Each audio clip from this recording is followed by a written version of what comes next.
காந்திய மக்கள் இயக்கத்தின் சார்பில் நான் சுட்டிக்காட்ட விரும்புகிறேன்.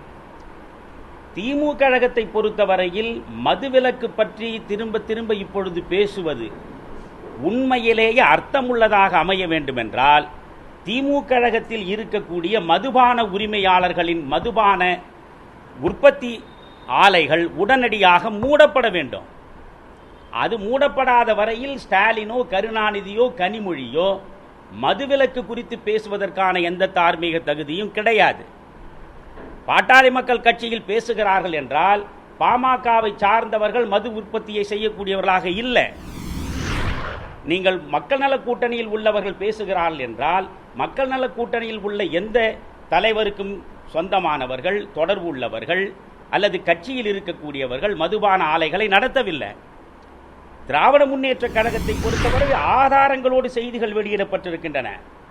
2015-16 இந்த நிதியாண்டில் டாஸ்மாக் கடைகளில் கொள்முதல் செய்யப்பட்ட சாராய வகையில் 56% விழுக்காடு திமுகவை சார்ந்த மதுபான உரிமையாளரிடமிருந்து தான் பெறப்படுகிறது.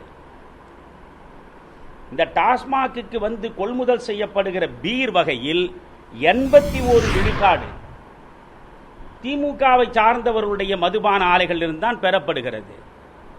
ஆக திமுகவில் இருக்கக்கூடிய மதுபான உரிமையாளர்கள் 56% சாராயத்தை டாஸ்மாக்கு சப்ளை செய்து 81% பீர் வகைகளை சப்ளை செய்துவிட்டு நாங்கள் மதுவிலக்கை கொண்டு வருவோம் என்று சொல்வது கொஞ்சமாவது சமூக கூச்சம் என்ற ஒன்று இருந்தால் அவர்கள் இனி மதுவிலக்கு பற்றி பேசக்கூடாது.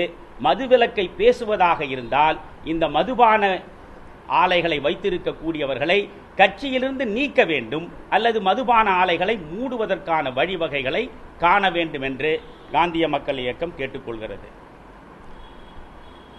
அடுத்து ஆர்கே நகரில் முதல்வர் இப்பொழுது வேட்பாளராக நிற்பதாக அறிவிப்பு வந்திருக்கிறது. ஆர்கே நகரை பொறுத்தவரையில் பணப்பட்டுவாடாவுக்கும் அதிகார துஷ்பிரயோகத்திற்கும் அளவே இருக்காது என்பதை அனைவருமே அறிவார்கள். இப்பொழுது அந்த இடத்தில் திருமாவளவன் முதல்வராக இருக்கின்ற ஜெயலலிதாவை எதிர்த்து வேட்பாளராக நிற்கக்கூடும் என்று செய்திகள் வந்த வண்ணம் இருக்கின்றன. திருமாவளவன் அந்த களத்தில் ராதாகிருஷ்ணன் நகரில் முதல்வர் ஜெயலலிதா அவர்களை எதிர்த்து களம் காண வேண்டும் என்பது காந்திய மக்கள் இயக்கத்தின் விருப்பம். விடுதலை சிறுத்தைகள் அமைப்பு என்பது முழுக்க முழுக்க ஒரு சாதிய அமைப்பு, தலித்துகளுக்காக மட்டுமே நடத்தப்படுகிற ஒரு இயக்கம் என்று திட்டமிட்டு உயர் சாதிக்காரர்களால் உருவாக்கப்படுகிற பிம்பத்தை உடைத்துவிட்டு பொதுவெளியில் வந்து அனைத்து சாதியினரும் ஏற்கக்கூடிய அனைவருக்குமான தமிழகத்து மக்கள் நலன் சார்ந்த இயக்கம் என்று அதை முன்னிறுத்துவதற்கு திருமாவளவன் மிகவும் முனைப்பாக செயற்படுகிறார். எனவே திருமாவளவன் தன்னுடைய அந்த விருப்பத்தை நிறைவேற்றிக் கொள்ளும் வகையில் ஜெயலலிதாவுக்கு எதிராக அவர் வேட்பாளராக நிற்க வேண்டும். ஜெயலலிதாவின் வீழ்ச்சி என்பது அதிமுகவின் வீழ்ச்சி. உண்மையிலேயே அதிமுகவின் வீழ்ச்சி தான் திராவிட முன்னேற்ற கழகத்திற்கு மிகப்பெரிய விருப்பமாக இருக்கும் என்றால் திமுக கழகம் திருமாவளவனை ஆதரிக்க வேண்டும். திருமாவளவனுக்கு எதிராக வேறு எந்த வேட்பாளரும் நிற்காத நிலையில் சரியான களத்தில் திருமாவளவனை கொண்டு போய் நிறுத்தி ஜெயலலிதாவை வீழ்த்துவதற்கான வியூகங்களை அமைத்தால் காந்திய மக்கள் இயக்கம் அதை பாராட்டும். காந்திய மக்கள் இயக்கத்தை பொறுத்தவரையில் திருமாவளவன் ராதாகிருஷ்ணன் நகரில் நின்றால் அவருக்கு நாங்கள் முழுமையான ஆதரவை அளிப்போம். எங்களோடு இணைந்து நிற்கக்கூடிய லட்சிய இந்திய கட்சியில் இருக்கக்கூடிய ஏராளமான இளைஞர்கள், மாணவர்களும் முழுமையாக அவருக்கு ஆதரவை அளிப்போம். அதே போன்று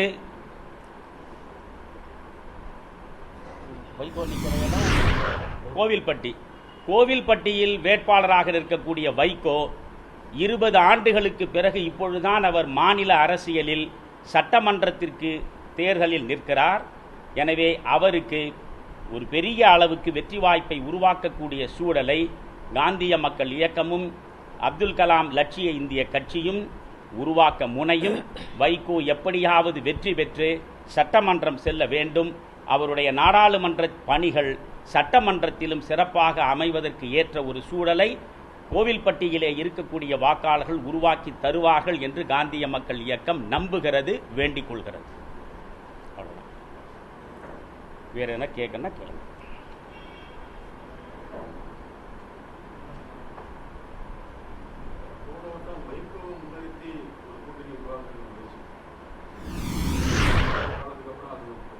ஒரே காரணம்தான். விஜயகாந்தை முதல்வர் வேட்பாளராக எப்பொழுது அவர்கள் முன்னிறுத்தினார்களோ அப்பொழுதே அவர்கள் நடத்தக்கூடிய அரசியல் மாற்று அரசியல் என்கிற பெருமைக்குரியதாக இல்லை என்று நான் நம்புகிறேன். ஏன்னா திமுகவுக்கும் அதிமுகவுக்கும் மாற்றாக ஒரு அரசியல் நடந்தாக வேண்டும். ஜெயலலிதா 3 முறை தேர்ந்தெடுக்கப்பட்டு 5 முறை முதல்வராக பதவி பிரமாணம் செய்து கொண்டவர். கலைஞர் 5 முறை முதலமைச்சராக இருந்திருக்கிறார். இவர்களுடைய ஆட்சி எப்படிப்பட்டது என்று நமக்கு நன்றாக தெரியும். இன்றைக்கு விஜயகாந்தை இவர்கள் முன்னிறுத்துகிறார்கள். கலைஞர் வாரிசு அரசியலை வளர்த்தெடுத்தவர், குடும்ப அரசியலை நடத்துபவர் என்பதுதான் மக்கள் நல கூட்டணியின் மிகப்பெரிய குற்றச்சாட்டு. அப்படி பார்த்தால் விஜயகாந்த் வருகிற பொழுதே அவர் ஒரு பக்கம் தன் மைத்துனரோடும் இன்னொரு பக்கம் தன் மனைவியோடும் தான் அரசியல் களத்திற்கு வந்திருக்கிறார். அவரை நீங்கள் பயன்படுத்திக் கொள்வதை நான் மறுக்கவே இல்லை. மக்கள் நல கூட்டணியில் விஜயகாந்தை இவர்கள் சேர்த்து வைத்துக் கொண்டிருந்தால் எனக்கு அதில் ஆட்சேபனை இல்லை. வாக்கு வங்கியை விரிவுபடுத்துவதற்காக இவர்கள் முயற்சி எடுத்தார் என்று.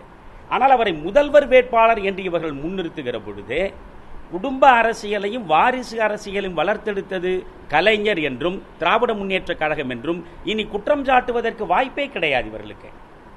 ஜெயலலிதாவை பொறுத்தவரையில் அவர் ஒற்றை நபராக ஒரு கட்சியை இயக்கக்கூடியவர். எனவே அதிகார மையமாக அவர் ஒருவர் மட்டுமே இருப்பவர். அவரை சார்ந்துதான் அனைவரும் இருக்க வேண்டும். தனிநபர் துதி, கட் அவுட் கலாச்சாரம், பொருத்தமற்ற புகழுரைகள் என்று எவையெல்லாம் ஜெயலலிதாவுக்கு எதிராக விமர்சனங்களாக வைக்கப்படுகின்றனவோ அவை அனைத்தும் அப்படியே அரங்கேறக்கூடிய இடம் விஜயகாந்தினுடைய தேமுதிக. அங்கேயும் கட் அவுட் கலாச்சாரம், ஆரவார ஆடம்பர அரசியல், தனிநபர் துதி, விஜயகாந்துடைய மனைவியாரை தமிழ்நாட்டின் காவல் தெய்வம் என்று புகழக்கூடிய அளவுக்கு அங்கே துதி நடக்கிறது.